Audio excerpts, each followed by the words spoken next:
हरिभक्तीपरायण पद्माकर महाराज यांनी उत्कृष्ट चिंतन सेवा केलेली आहे.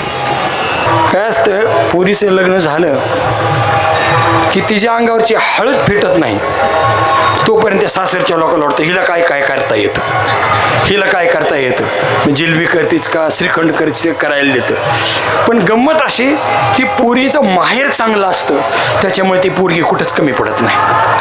कारण माहेर लळ्यांचे लळेपुरती मनोरथांचे मनोरथ सरती, जरी माहेर श्रीमंत होते तुम्हा ऐशी ज्ञानोबाऱ्या म्हणतात, त्या पोरीचं माहेर चांगलं ना, आई सुग्र नसल्यामुळं पोरगी कुठंच कमी पडत नाही. आता मला काय म्हणायचं तुमच्या लक्षात आलं.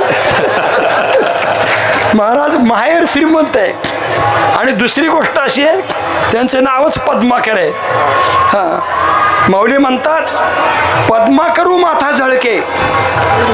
श्रीगुरूचा पद्मकर रूपी हस्त ज्याच्या डोक्यावर आहे त्याच्या आयुष्यात काही कमी नाही.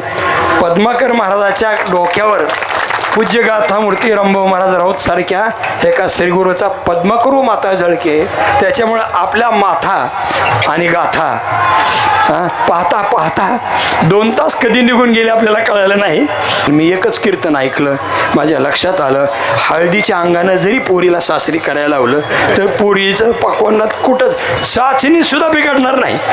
त्याच्यामुळं खूप खूप चांगली चिंतन सेवा झाली. महाराज आपल्याला खूप खूप धन्यवाद देऊ आणि आपल्या हातून अशी सेवा घडली. खूप खूप धन्यवाद.